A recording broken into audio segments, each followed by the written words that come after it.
নামগুলোকে অতি গোপনে ছিল, সেই নামামৃত সঞ্জীবনী এলো গোলকে, অর্থাৎ এই লোক সমাজে এলো।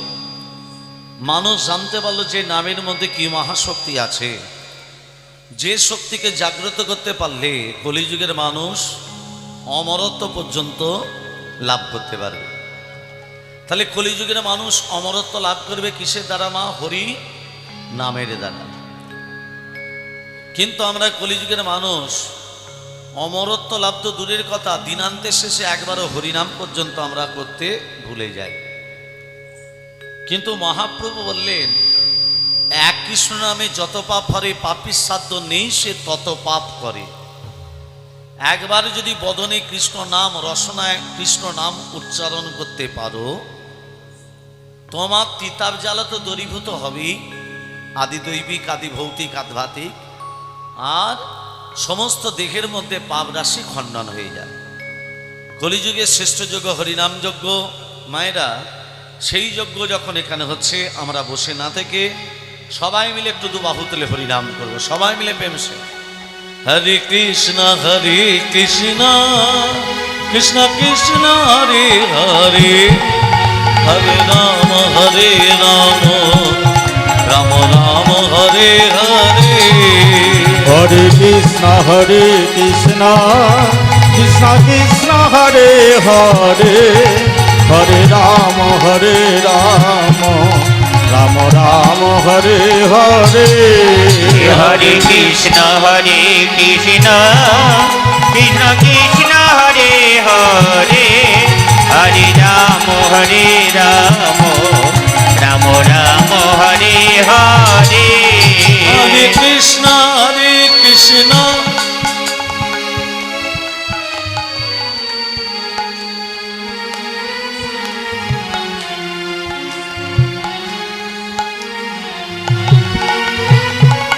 সবাই হরিনাম করলাম না? এই দেখুন আমাদের কলিযুগের মানুষ, এই আমরা হিন্দু সনাতন ধর্মের মানুষ, আমরা গর্ব করি সনাতন ধর্ম, সনাতন ধর্ম, এই তো আমাদের বৈভব, এই তো আমাদের। হরিনাম করতে বললাম, হরিনাম কেউ করলো কেউ করলো না। দেখুন আমাদের শরীরের ভেতরে সবসময় ভগবান বিরাজমান, প্রত্যেকটা মানুষের শরীরে আমার ভগবান বিরাজমান। তাহলে তোমার দেহে যদি ময়লা থাকে, তুমি ভগবানকে শরীরে চিনতে, জানতে, বুঝতে পারবে না। তাহলে দেহের ময়লাটাকে পরিষ্কার করতে গেলে কি করতে হবে? হরি নাম করো। যেমন পবনের পুত্র, মা অঞ্জনার পুত্র এই বজরংবলী, তিনি কি করেছিলেন? অন্তরে হৃদয় মন্দিরে রাম সীতার বক্ষ বিদারে দেখিয়েছিলেন, দেখায়নি মা? কেন? তখনই বুঝিয়ে দিয়ে গেলেন, এই বজরংবলী বুঝিয়ে দিয়ে গেলেন যে অন্তরে সবারই কিন্তু ভগবান আছে, কিন্তু আমরা উপলব্ধি করতে পারি না। যখন মালাটা দিল, হনুমান কি করেছে? একটা একটা করে দাঁতে কাটছে আর থুতু করে ফেলে দিচ্ছে। কেন? লক্ষণ বলল, দাদা তুমি এমন মানুষের গলায় মালা দিলে যে দাঁতে করে কেটে থুতু করে ফেলে দিচ্ছে, দেখো এত দামি জিনিস সে বুঝবে কি করে? হ্যাঁ, মুক্তোর দাম কি বুঝবে? তখন হনুমানকে বলে, হনুমান তুমি থুতু করে ফেলে দিচ্ছ কেন? হনুমান তখন বলেছিলেন, বজরংবলী তখন বলেছিলেন, যে জিনিসটার মধ্যে আমার প্রভু না থাকে, আমার মা না থাকে, সেই জিনিসের কোনো মূল্য নেই। তোমার মুক্তর ভেতরে যদি এ যত দামি হোক না কেন, আমার রাম সীতা যদি না থাকে, এ জিনিসের কোনো আমার কাছে কোনো দাম নেই। লক্ষণ তখন বলেছিলে, তুমি যে এত অহংকার করে কথাটা বললে, তুমি যে দেহটা ধারণ করে আছো, সেই দেহটার ভেতরে রাম সীতা আছে? তখন হনুমান বলেছিলে, ভাই এই দেহটার ভেতরে যদি রাম সীতা না থাকতো, কবি আমি দেহটা প্রাণ বিসর্জন করে দিতাম।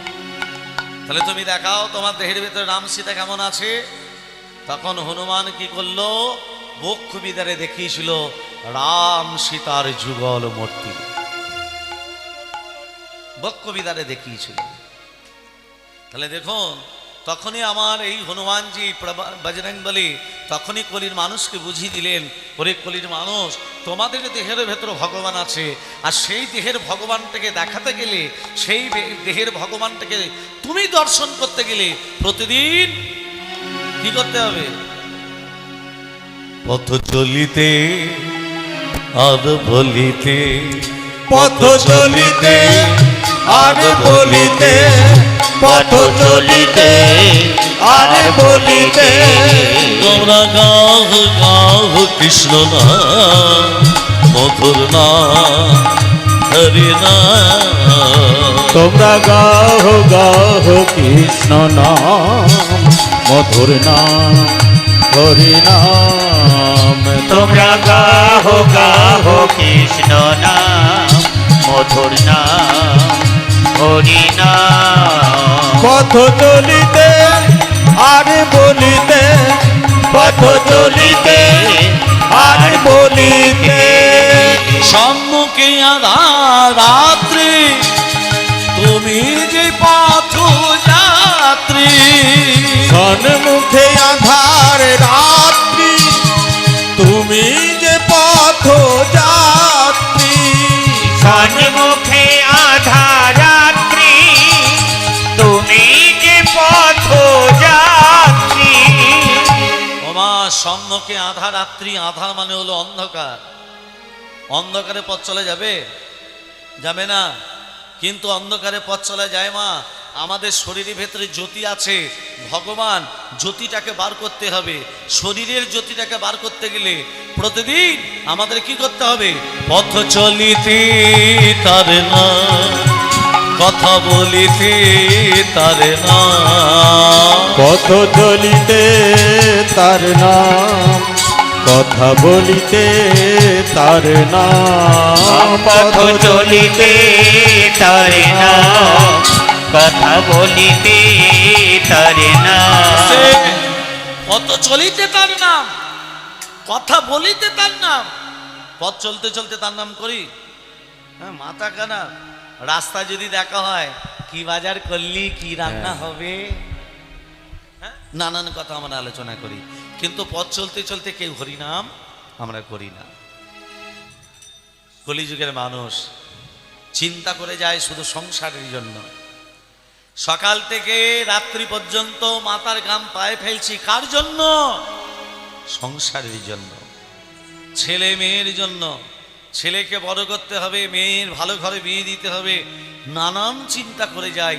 কিন্তু মা, একবার বুকে হাত দিয়ে ভাবুন, ক্ষণিকের চিন্তা ভগবানের জন্য আমরা করি না। যা চিন্তা ভূমিপুত্র পৌত্রের ব্যাপারে সম্ভাষণে, যা চিন্তা ধন ধান সাধার বজায়তে, সা চিন্তা যদি নন্দন নন্দন পদে দণ্ডর বিন্দে ঘনন, কা চিন্তা ভীমরাজ সদনে প্রয়াণে প্রভু। তত্ত্বগুলো বোঝেন?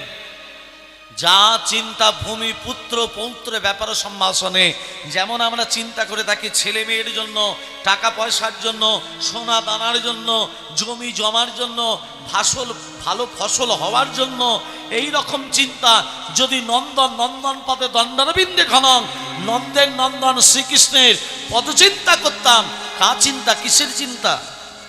যমরাজ সদনে প্রয়াণে প্রভু। যমরাজ আমাদেরকে নিয়ে যেতে পারতো? পারবে? যদি দিনান্তের শেষে একবার দুবাহু তুলে হরিনাম করি, পারবে না। মায়েরা, এটা বাস্তব তত্ত্ব কথা বলি, খুব বাস্তব। দেখবেন আমরা কলিযুগের মানুষ, অন্যায় যে করলো সে অন্যায় শাস্তি পেল না। অন্যায় করছে একজন, অন্যায় শাস্তি পাচ্ছে অন্য আরেকজন। দোষ করছে একজন, কলিযুগের মানুষ দোষের শাস্তি পাচ্ছে অন্য আরেকজন। এটা বাস্তব হচ্ছে না মা? তুমি অন্যায় করছো, শাস্তি পাচ্ছ অন্য আরেকজন। দোষ করছে একজন, দোষের শাস্তি পাচ্ছে অন্য আরেকজন। এটা বাস্তব, এটা ঘটেই যাচ্ছে। কেন ঘটছে না? গত জন্মের কৃতকর্মের ফল আমাদের ভোগ করতে হবে। অবশ্যমেব ভক্তব্যম কৃত কর্ম শুভাশুভম। ভালো করে ধ্যান দেবেন বাবা। অবশ্যমেব ভক্তব্যম কৃত কর্ম শুভাশুভম অবশ্যই আমাদের ফল ভোগ করতে হবে। কৃতকর্মের ফল শুভ হলে হবে পূর্ণ, অশুভ হলে হবে পাপ। পাপ কোনোদিন পাপকে ছেড়ে কথা বলে না। স্বর্গে দেবতাদিকে ক্ষমা করেনি পাপ। গঙ্গাপুত্র দেবব্রত ভীষ্ম, তাকে তীরবিদ্ধ অবস্থায় শুয়ে থাকতে হয়েছিল। কেন না, একটা ছোটবেলায় তীরবিদ্ধ করেছে একটা সরীসৃপকে। ভালো করে তত্ত্বটা মন দিয়ে শোনো মা। মা ডাক দিয়েছে দেবব্রত। ভীষ্ম কি করলো? তীরবিদ্ধ অবস্থায় সরীসৃপটাকে ছুঁড়ে ফেলে দিল অসংখ্য ফেনী মনসার কাঁটার উপর। কথা শুনে দিল ফেনী মনসার কাঁটার উপর। সেই সরীসৃপ চিৎকার করে বলছে, দেবব্রত তুমি আমাকে তীরবিদ্ধ করে তোমার মনের আশা মিলল না? অসংখ্য ফেনী মনসার কাঁটার উপর শয়ন করিয়ে দিয়ে গেলে। আমি তোমাকে অভিশাপ দিলাম যে অসংখ্য ফেনী মনসার কাঁটার উপর তুমি আমাকে শয়ন করিয়ে দিয়ে গেলে এই রকম কাঁটার বিছানা তোমার সাজানো হবে। তাহলে দেখুন বাবা, একটা সরীসৃপের অভিশাপে দেবব্রতকে তীরবিদ্ধ অবস্থায় শুয়ে থাকতে হয়েছিল।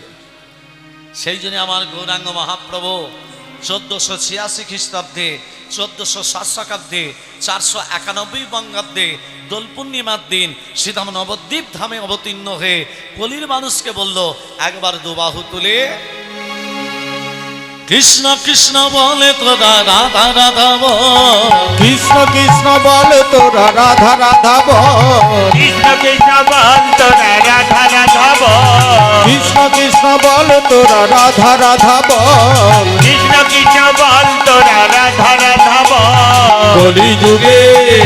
কলিযুগের কৃষ্ণ নামে পথেরই সম্বল, কলিযুগে কৃষ্ণ নাম পথেরই সম্বল, কলিযুগের কৃষ্ণ নামে পথেরই সম্বল, কলিযুগে কৃষ্ণ নাম পথেরই সম্বল। কৃষ্ণ কৃষ্ণ বল তোরা রাধা রাধা বল,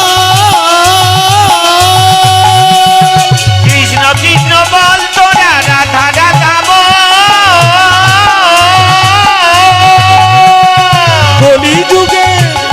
কলিযুগের কৃষ্ণ নাম পথেরই সম্বল, কলিযুগে কৃষ্ণ নাম পথেরই সম্বল। কৃষ্ণ কৃষ্ণ কৃষ্ণ কৃষ্ণ হরে কৃষ্ণ হরে কৃষ্ণ হরে কৃষ্ণ। হরে কৃষ্ণ। হাতের কাজ কি? করতাল দিয়া। রসনার কাজ কি? হরিনাম উচ্চারণ করা। হ্যাঁ চোখের কাজ কি?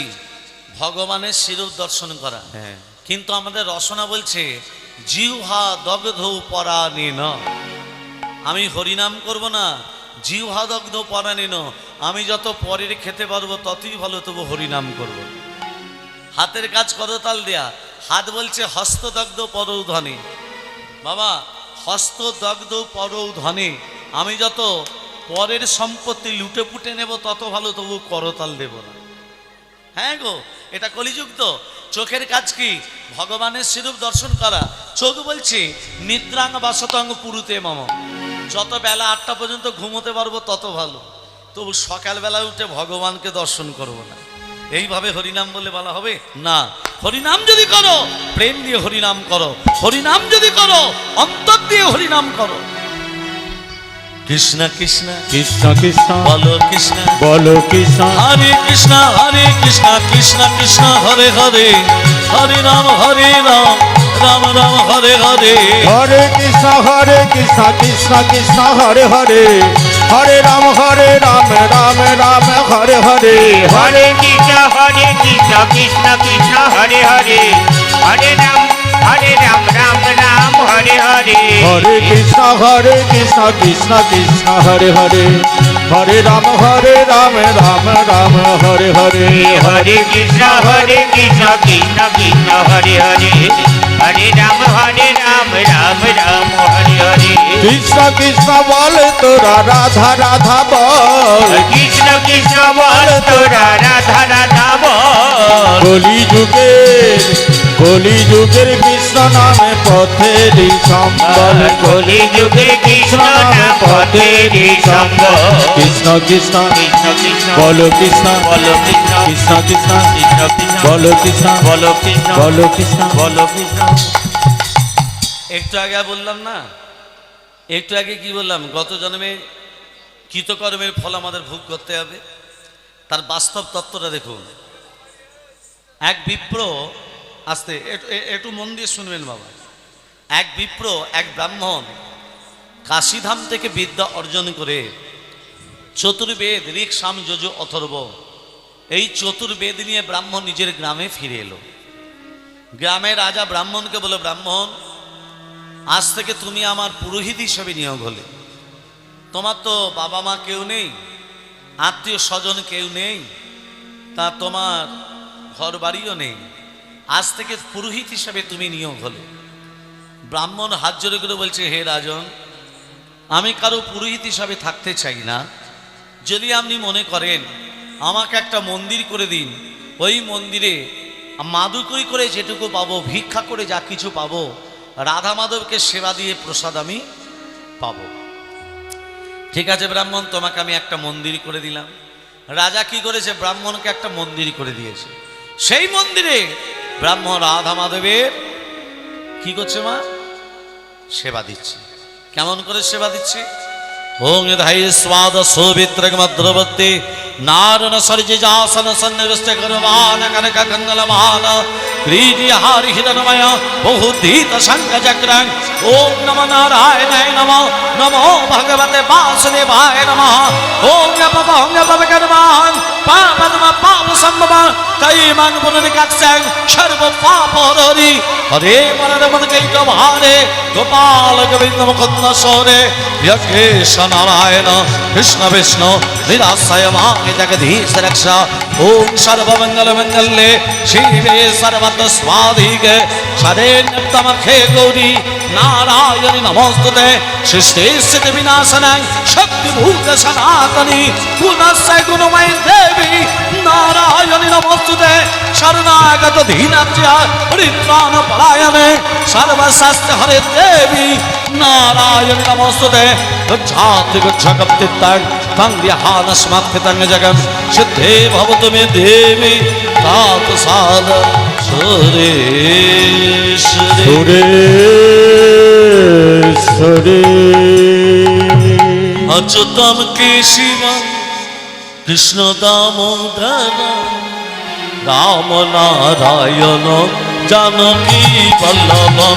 অযতম কেশিবম কৃষ্ণ দামোদরম, অযতম কেশিবম কৃষ্ণ দামোদরম রাম নারায়ণম জানকী বল্লভম, রাম নারায়ণম জানকী বল্লভম। অচ্যুতম কেশিবম কৃষ্ণ দামোদরম, অচ্যুতম কেশিবম কৃষ্ণ দামোদরম রাম নারায়ণ জানকী বল্লভ, রাম নারায়ণ জানকী বল্লভ।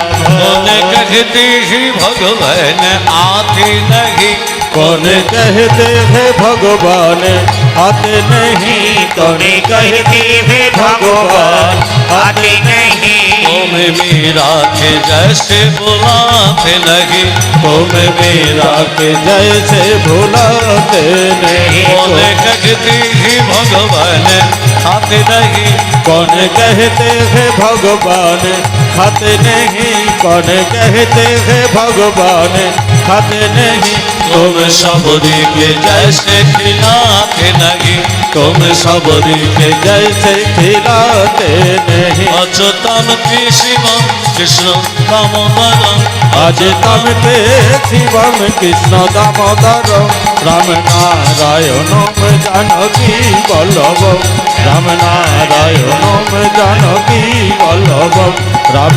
नारायणम जानकी बल्लभम। ভক্তমণ্ডলী মায়েরা, ব্রাহ্মণ দেখতে দেখতে 20টা বৎসর কেটে গেল। কে মন্দির করে দিল মা? রাজা। তা রাজা যখন মন্দির করে দিচ্ছে 20টা বৎসর কেটে গেল, ব্রাহ্মণ বৃদ্ধ হয়ে গেল, বুড়ো হয়ে গেল।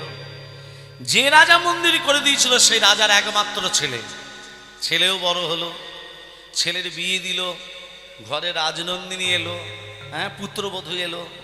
এবার দেখুন ঘটনাটা ঘটছে কি, রাজকুমার ঘুমাচ্ছে, রাজনন্দিনীর চোখে নিদ্রা নেই। কেন নেই? নতুন জায়গা, নতুন ঘর, ঘুম আসবে? তা ঘুম আসছে না। এপাশ ওপাশ করতে করতে মনে মনে ভাবলো, না নেমে পড়ি। খাট থেকে যেই নেমে পড়েছে মা, খাটের তলা থেকে দেখছে একটা জ্যোতি বেরিয়ে আসছে না। ওমা, জ্যোতিটা কিসের জ্যোতি? রাজনন্দিনী টানতে টানতে বার করে দেখছে বাবা একটা বিশাল বড় তরবারি, চকচক হচ্ছে তরবারি। রাজনন্দিনী তরবারিটা হাতে দেখতে দেখতে হাত থেকে যেই পড়ে গেছে একেবারে রাজকুমারের গলায়। যখনই গলায় পড়লো সঙ্গে সঙ্গে রাজকুমার হরিবল ধারালো তরবারি তো একবারে আধখানা। সর্বনাশ, বইয়ের হাতে স্বামী খুন।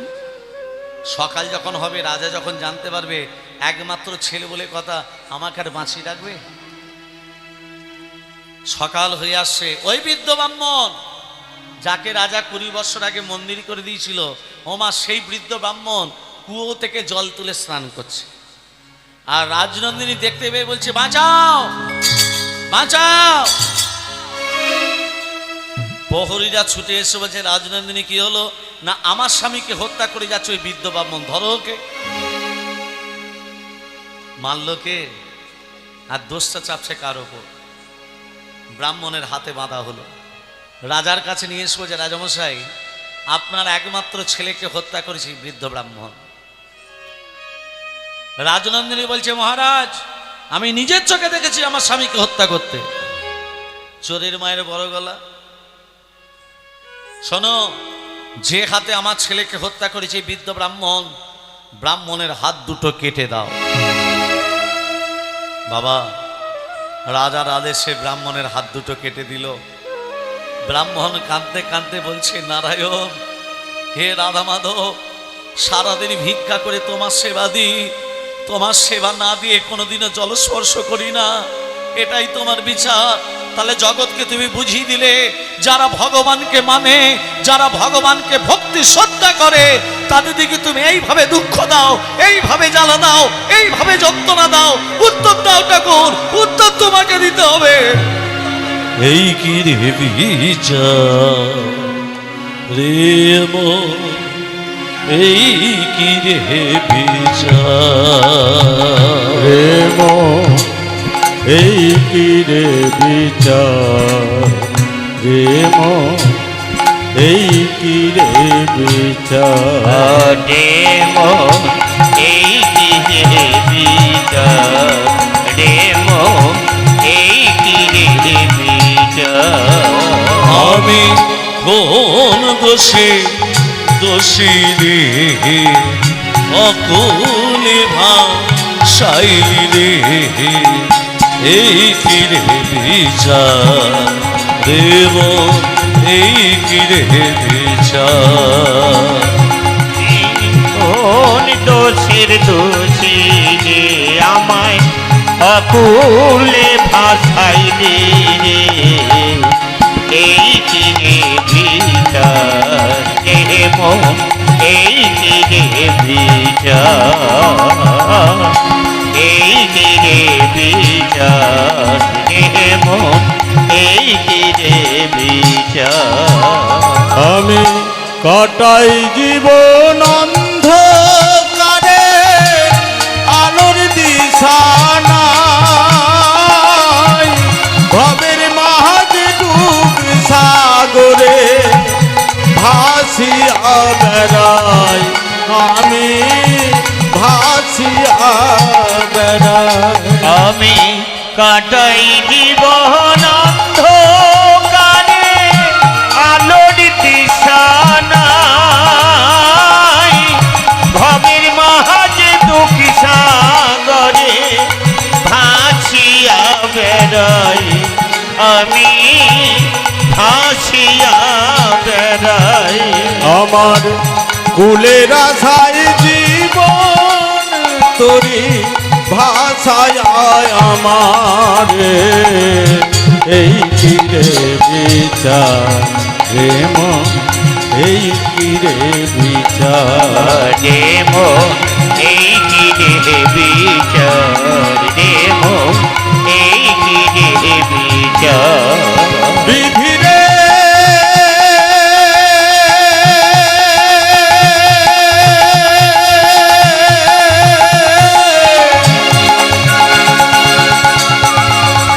বিধি রে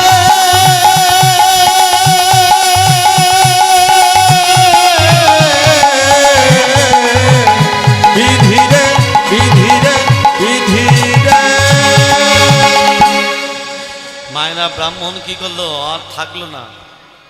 মনে মনে ভাবে এই কাশি, আমি এখানে থেকে কি হবে, কাশিরামে চলে যাই।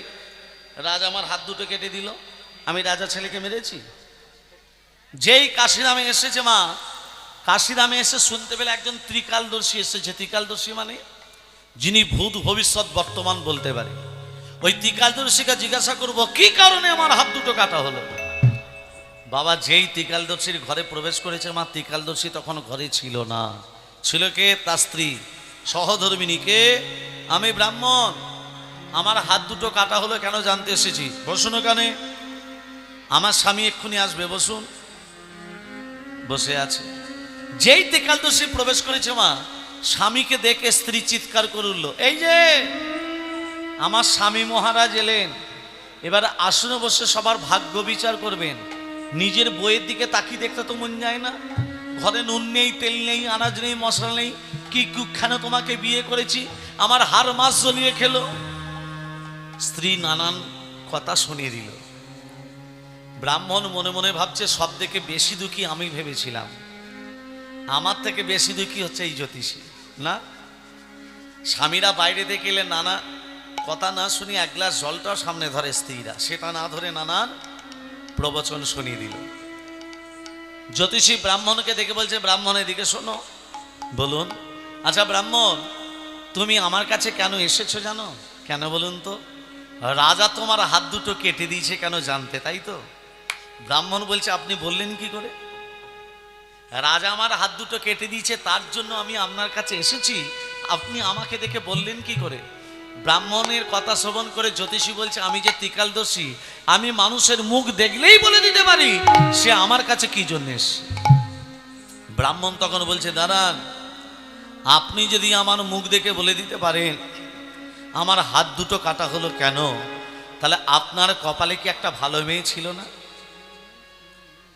বলুন। এইরকম একটা খ্যার খ্যারে মেয়েকে বিয়ে করলেন কেন?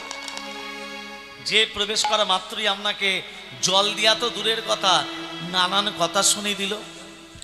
জ্যোতিষী বলছে, ব্রাহ্মণ, শাস্ত্রে লেখা আছে স্বামী স্ত্রীর বন্ধন হলো 7 জনমের বন্ধন। কত জনমের?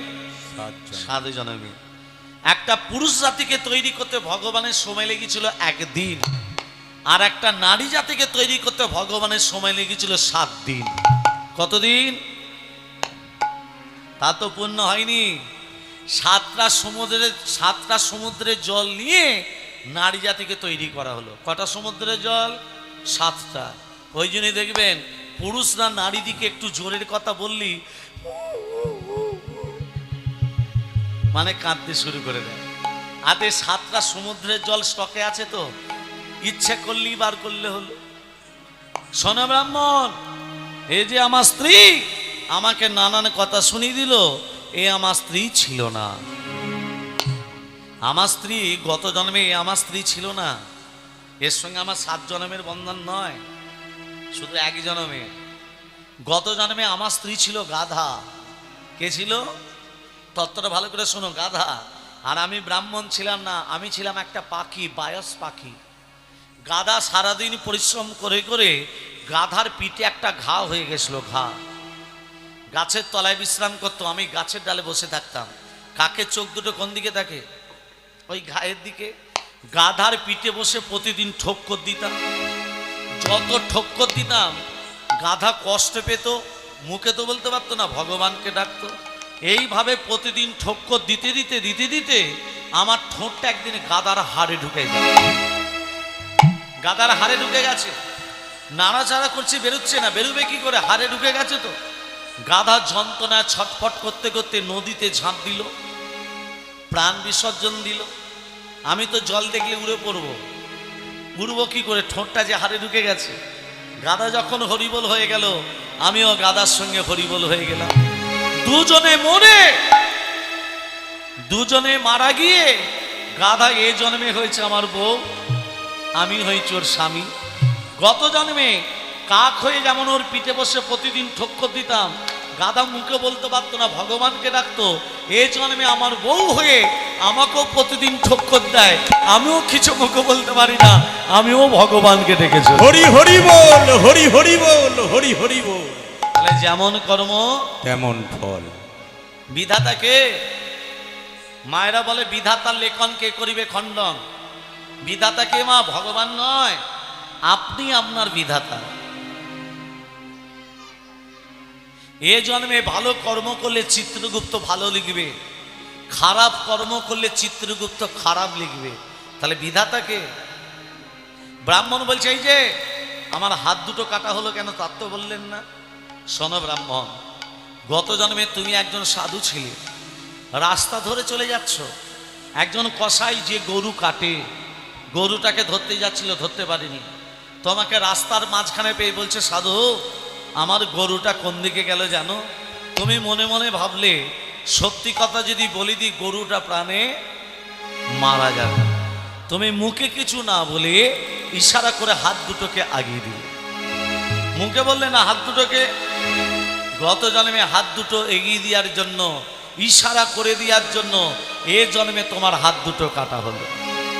আর যে কসাই গরুটার গলা কেটেছিল সে কসাইটা হলো এ জন্মে তার স্বামী, আর গরুটা হলো এ জন্মে তার স্ত্রী। গত জন্মে কসাই যেমন গরুটার গলা কেটেছিল সেই শোধ নেবে বলে তার স্ত্রী হয়ে তরবারির দ্বারা স্বামীর গলাটা কাটা গেল। তাহলে মা বাঁচতে যদি চাও দিনান্তের শেষে একবার দু বাহু তুলে হরিনাম আমাদের করতে হবে। এলো রে আমাদের গৌরে, এলো রে, এলো রে এ সোনার নদিয়া, শঙ্খ ধ্বনি হলো ধ্বনি শব্দ শোনা যায়, আমাদের গৌর এলো রে, আমাদের গৌর এলো রে সোনার নদিয়ায়, শঙ্খধ্বনি হলো ধ্বনি শব্দ শোনা যায়, আমাদের গৌর এলো রে, গৌর এলো রে সোনার নদিয়ায়, শঙ্খধ্বনি হলো ধ্বনি শব্দ শোনা যায়, আমাদের গৌর এলো রে।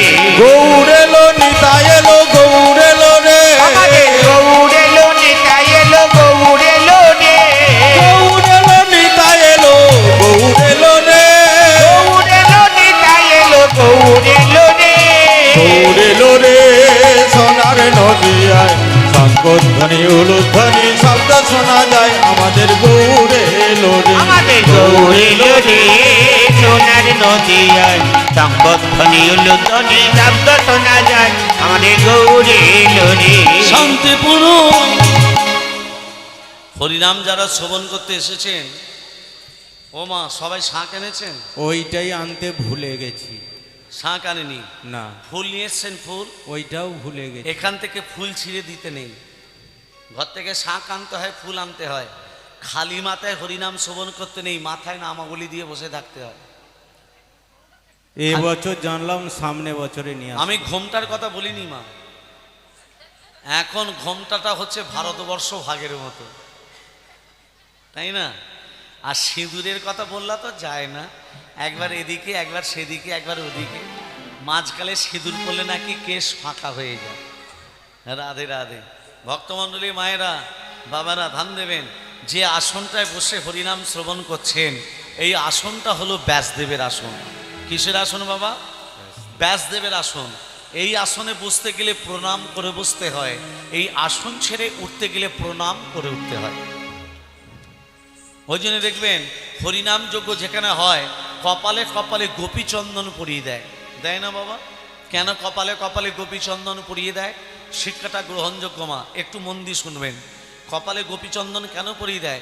আপনার গলায় মালা নেই, তিলক নেই, নামাবলী নেই, কিন্তু আসনে বসেছেন, মহাপ্রভুকে বুঝিয়ে দিল প্রভু এর গলায় কিচ্ছু নেই, এর আচরণ নেই, কিন্তু তোমার আসনে বসেছে, এর কপালে গোপীচন্দন পরিয়ে দিয়ে বুঝিয়ে দিলাম অন্তিম দিনে যেন রোগগ্রস্ত হয়ে বিছানায় পড়ে গড়াগড়ি যেন না যায়, অন্তিম দিনে যেন নিতাই গৌরে চরণ প্রাপ্তি লাভ করে। হরি হরি বল। শান্তিপুর ডুবু ডুবু নদে ভেসে যায়, শান্তিপুর ডুবু ডুবু নদে ভেসে যায়, শান্তিপুর ডুবু ডুবু নদে ভেসে যায়, ফুল ভাঙিয়া ঢেউ আসিয়া লাগলো গোড়ার গায়ে, ফুল ভাঙিয়া ঢেউ আসিয়া লাগলো গোড়ার গায়ে, এলো রে সোনার তাই গৌর হরি বল হরি বল হরি বল। হলো ধ্বনি শব্দ শোনা যায়, আমাদের গৌরে এলো রে, আমাদের গৌর এলো রে সোনার নদিয়ায় শঙ্খধ্বনি হলো ধ্বনি শব্দ শোনা যায় আমাদের গৌড়ে এলো রে গৌড়ে এলো রে গৌড়ে এলো রে